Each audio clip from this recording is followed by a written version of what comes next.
आज यहाँ पे आए हुए सभी किसान भाइयों बहनों को मेरा नमस्कार, सत श्री अकाल, वाहेगुरु जी का खालसा, वाहेगुरु जी की फतेह। आज सुबह जब मैं पंजाब पहुंचा तो बड़े दुख की खबर सुनने को मिली कि 3 महिलाएं सिंघू बॉर्डर पे, टिकरी बॉर्डर पे जो संघर्ष कर रही थी किसानों के साथ, एक ट्रक ने उन तीनों को कुचल दिया और उन तीनों की मौके के ऊपर उन तीनों की मौत हो गई। सबसे पहले मैं उन तीनों को श्रद्धांजलि अर्पित करता हूं। भगवान से प्रार्थना करता हूं कि उन तीनों की आत्मा को अपने चरणों में स्थान दे और उनके जो परिवार वाले हैं उनको इतना बड़ा दुख सहने की शक्ति दे।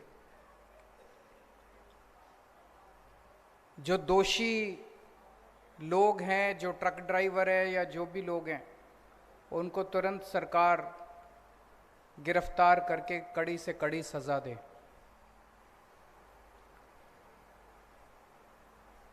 पूरे देश में कहीं से भी अगर खबर आती है कि किसान ने खुदकुशी कर ली तो बहुत तकलीफ होती है, सबको तकलीफ होती है। आम लोगों को तकलीफ होती है, जनता को तकलीफ होती है। कोई सुनता है, आप लोग भी जब सुनते हो, चाहे पंजाब हो, चाहे हरियाणा हो, चाहे महाराष्ट्र हो, चाहे मध्य प्रदेश हो, कहीं अगर कोई किसान, गरीब किसान आत्महत्या करता है तो बड़ी तकलीफ होती है। आज अगर आज़ादी के 70 साल के बाद भी हमारे देश में किसानों को खुदकुशी करनी पड़ रही है तो ये शर्म की बात है।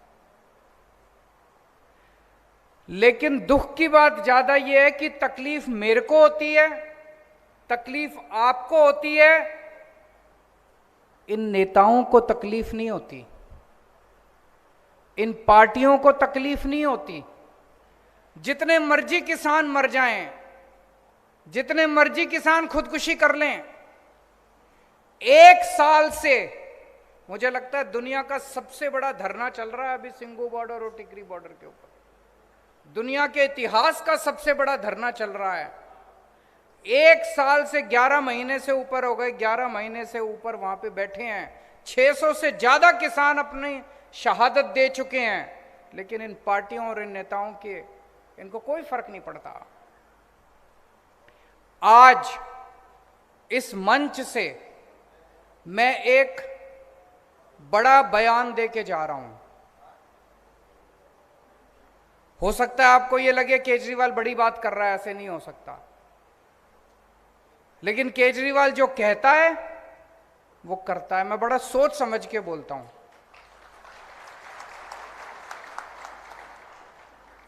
मैं पूरी जिम्मेदारी के साथ आम आदमी पार्टी की तरफ से आपको ये विश्वास दिलाता हूं, फरवरी के महीने में चुनाव है, मार्च के महीने में नतीजे आ जाएंगे। 1 अप्रैल के बाद से पंजाब के अंदर किसी किसान को खुदकुशी नहीं करने देंगे हम लोग। हमारी जिम्मेदारी है, उसके लिए जो करना पड़ेगा हम करेंगे। लेकिन बहुत हो गया, अब 70 साल हो गए। 70 साल के अंदर अगर हम ये, इसका मतलब इनकी नीयत खराब थी। ऐसा नहीं कि ये हो नहीं सकता, इनकी नीयत खराब थी। पहले कहते थे स्कूल ठीक नहीं हो सकते, सरकारी स्कूल, दिल्ली में करके दिखा दिया। पहले कहते थे सरकारी अस्पताल ठीक नहीं हो सकते थे, दिल्ली में करके दिखा दिया। मैंने दिल्ली में जब पहला चुनाव लड़ा, मैंने कहा मैं बिजली फ्री कर दूंगा, मेरा मजाक उड़ाते थे ये सारे पार्टी वाले। दिल्ली में करके दिखाई कि नहीं दिखाई?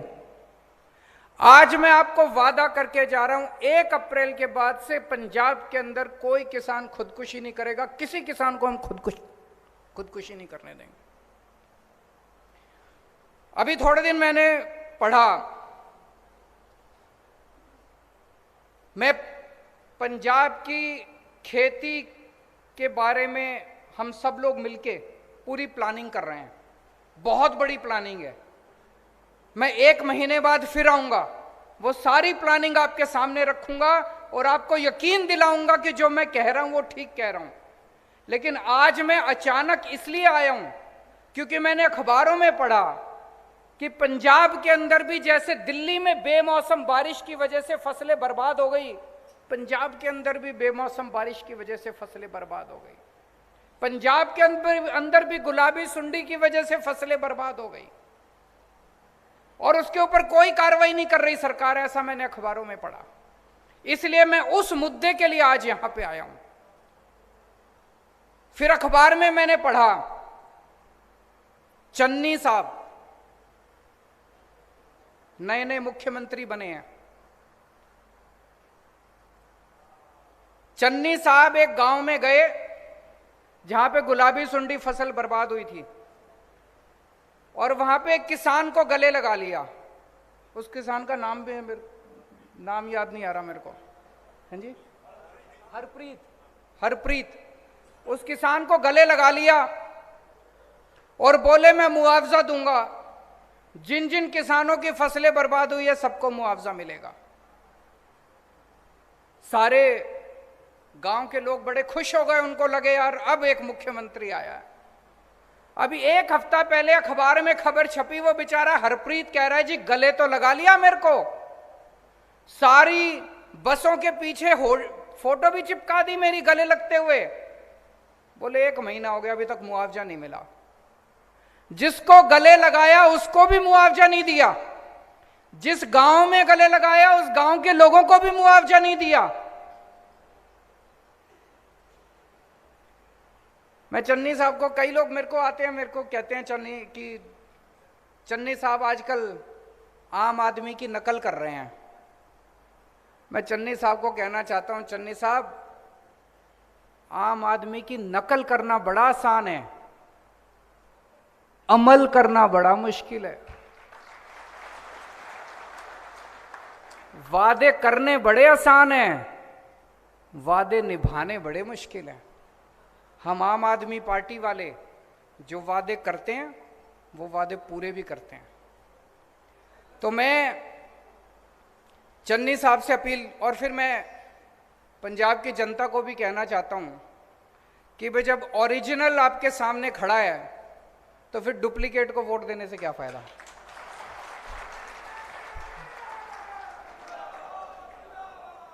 जब ओरिजिनल आपके सामने खड़े हैं तो फिर नकलची को वोट देने से क्या फायदा, डुप्लीकेट को वोट देने से क्या फायदा। ओरिजिनल को ही लो ना, ओरिजिनल माल लो मार्केट से, वोट दोगे तो ओरिजिनल माल मिल जाएगा।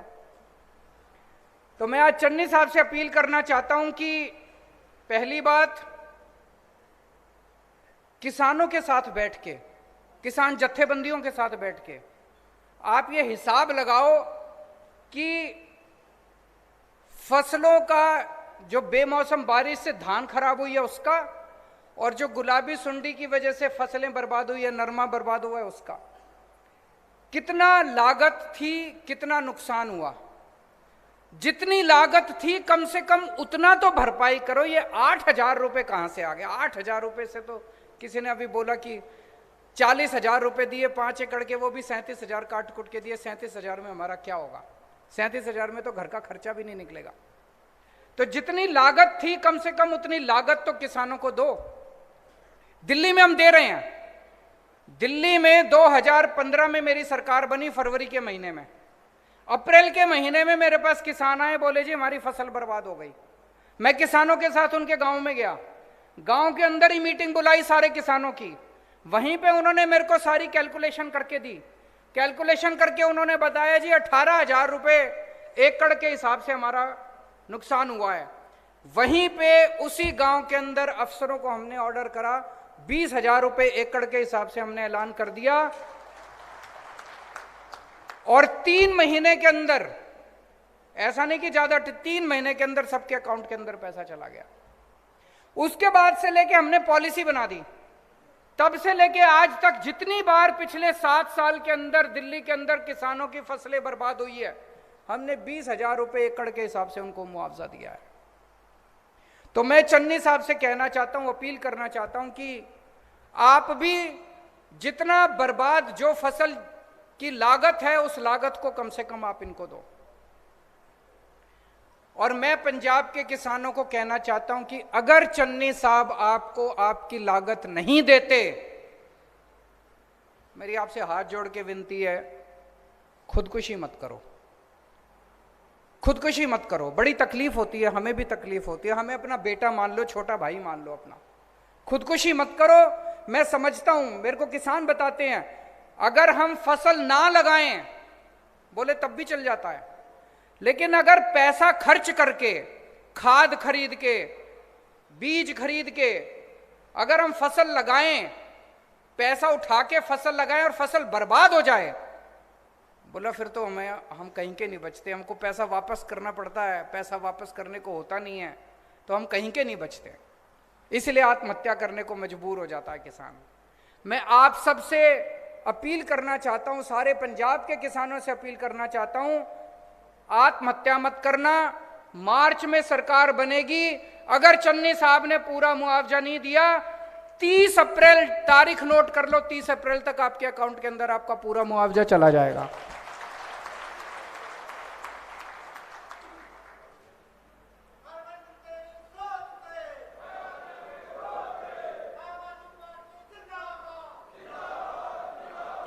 दूसरा, जितने मजदूर हैं, जिन मजदूरों ने खेत में काम किया, फसल बर्बाद हो गई, जमींदार बेचारा मजदूरों को भी पैसे नहीं दे पाता, मैं उन मजदूरों को भी कहना चाहता हूं कि आप भी चिंता मत करो, आपको भी उचित मुआवजा। कितना मुआवजा देंगे? लागत, जितनी लागत आती है और जितना आपके साथ बैठेंगे, किसान जत्थेबंदियों के साथ बैठेंगे। जैसे दिल्ली के अंदर मैं किसानों के साथ बैठा, किसानों ने 18,000 रुपए मांगे, हमने 20,000 रुपए दे दिए। यहां पे कितनी लागत आती है, आपके साथ बैठेंगे, मार्च के महीने में बैठेंगे, जितनी लागत आपकी है, इन दोनों बेमौसम बारिश की वजह से और गुलाबी सुंडी की वजह से जितनी भी आपकी बर्बाद हुई है, उसका मुआवजा हम आपको 30 अप्रैल तक दे देंगे। तो आज 2 चीजें ऐलान कर रहा हूं। एक तो ये, 1 अप्रैल के बाद से पंजाब के अंदर किसी किसान को आत्महत्या नहीं करने देंगे, और दूसरा, जितना आपकी लागत आती है, अगर कभी भी भविष्य के अंदर फसल बर्बाद होती है, आम आदमी पार्टी की सरकार बनने के बाद अगर कभी भी फसल बर्बाद होती है, जो लागत है उस लागत के हिसाब से आपको उचित मुआवजा दिया जाएगा। और तीसरी चीज, अभी अगर चन्नी साहब आप लोगों को उचित मुआवजा नहीं देते, कृपया हाथ जोड़ के अपील है, आप कोई गलत कदम मत उठा लेना। 30 अप्रैल तक आपके अकाउंट के अंदर हम मुआवजा आपके अकाउंट के अंदर डलवा देंगे। अभी आप सब लोगों के मैं सुझाव सुन रहा था, बहुत अच्छे आप लोगों के सुझाव थे, मैंने नोट कर लिए। एक आया कि नकली दूध बिक रहा है बहुत ज़्यादा, अगर नकली दूध बंद कर दिया जाए तो बहुत सारे किसान हैं जो डेयरी के जरिए उनकी इनकम भी बढ़ेगी और लोगों को असली दूध पीने को मिलेगा। इसको जरूर लागू करेंगे। एक सुझाव आया, पशुओं का बीमा कराना चाहिए, बहुत अच्छा सुझाव है। एक किसी ने, शायद हमारा दिल्ली का वो जो हमने घोल बनाया है, पराली, अभी एक किसान पराली जलाने के लिए मजबूर होता है, मजबूरी में जलानी पड़ती है। एक किसान भाई ने बताया कि जी सबसे ज्यादा जब वो किसान अपने खेत की पराली जलाता है, सबसे ज्यादा धुआं तो उस किसान के परिवार को झेलना पड़ता है, वो किसान बीमार होता है उस धुएं की वजह से। दिल्ली के अंदर हमने क्या किया, हमने घोल बनाया है, उस घोल को अगर आप अपने खेत में छिड़क दो तो आपकी पूरी वो जो पराली है वो गल जाती है और गल के खाद बन जाती है वो 10 से 15 दिन के अंदर, और उसके अंदर वो, उसके बाद वो खाद जो है वो आपके खेत को और ज्यादा उपजाऊ करती है, आपकी अगली फसल जो है वो और बढ़ती है। ये घोल पूरा घोल दिल्ली सरकार अपने पैसे पे बनवाती है और अपने पैसे पे पूरी दिल्ली के सारे किसानों के खेत में फ्री छिड़काव करती है।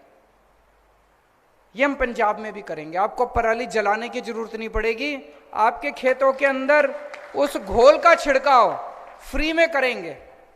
लेकिन एक और बड़ी मजे की बात है, पंजाब के अंदर मैंने कई लोगों से बात करी, पराली से कोयला बनता है, पराली से बिजली बनती है, पराली से गत्ता बनता है। और ये पंजाब के अंदर मैंने 6-7 ऐसी फैक्ट्रियां देखी हैं। उन सारे फैक्ट्री वालों को मैंने दिल्ली बुला के उनसे बात की।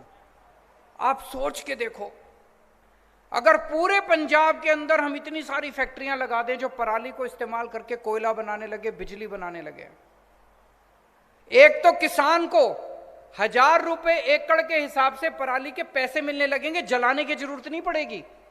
और वो फैक्ट्री वाला खुद आपकी पराली काट के ले जाएगा, आपका कोई पैसा नहीं लगेगा, आपको 1000 रुपए एकड़ मिलेगा।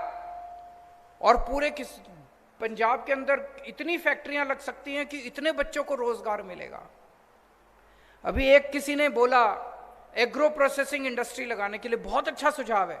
तो ये जैसे पराली है, इसी तरह से न जाने कितनी एग्रो प्रोसेसिंग इंडस्ट्री लगा सकते हैं। और उसमें अपने को अंबानी अडानी को नहीं लाना, किसानों के ग्रुप मिलके, किसानों के बच्चों के ग्रुप मिलके। अब आपको कनाडा भेजने की जरूरत नहीं है अपने बच्चों को, यहीं पे आपके गांव के अंदर इंडस्ट्री लगाएंगे, आपके शहर के अंदर इंडस्ट्री लगाएंगे। इतनी इंडस्ट्री लग सकते हैं, इतना विकास हो सकता है। एक किसी ने बड़ा अच्छा सुझाव दिया डीएपी की फैक्ट्री लगाने का। बिल्कुल सही बोल रहे हैं कि हमारे किसान, गरीब किसान, उन्हीं की फैक्ट्री में जाके काम करते हैं और वहीं का डीएपी जो है हमारे पंजाब के अंदर इस्तेमाल हो। हम क्यों नहीं लगा सकते डीएपी की फैक्ट्री? लगानी चाहिए। बहुत अच्छे अच्छे सुझाव आए हैं, इन सारे सुझावों को मैंने नोट किया है। और अंत में वो अमनप्रीत ने जो बोला था, वो कहाँ है वो लड़का अमनप्रीत? बच्चे, मैं आपको भरोसा दिलाना चाहता हूं, हम मिलके करेंगे। जैसे दिल्ली के अंदर हमने स्कूल बदल दिए, सरकारी स्कूलों के इस साल नतीजे, सरकारी स्कूलों के बच्चों के 99.8% नतीजे आए, 99.8% नतीजे। सोच सकते हो, सरकारी स्कूलों के बच्चों के नतीजे 99.8% आए हैं। अगर हम दिल्ली के सरकारी स्कूल बदल सकते हैं, दिल्ली के सरकारी अस्पताल बदल सकते हैं, दिल्ली की बिजली, पानी, सड़कें बदल सकते हैं, तो पंजाब की खेती भी बदल सकते हैं, मिलके बदल सकते हैं। तो मैं आपको यकीन दिलाना चाहता हूं, पंजाब के अंदर जब मौका मिलेगा, खेती को इज्जत का धंधा बनाएंगे, खेती को मुनाफे का धंधा बनाएंगे। और जो अभी भगवंत भाई ने बोला कि सबसे ऊपर पहले नंबर पे खेती होगी, दूसरे नंबर पे व्यापार होगा और तीसरे नंबर पे नौकरी होगी। इसको वैसे ही करेंगे।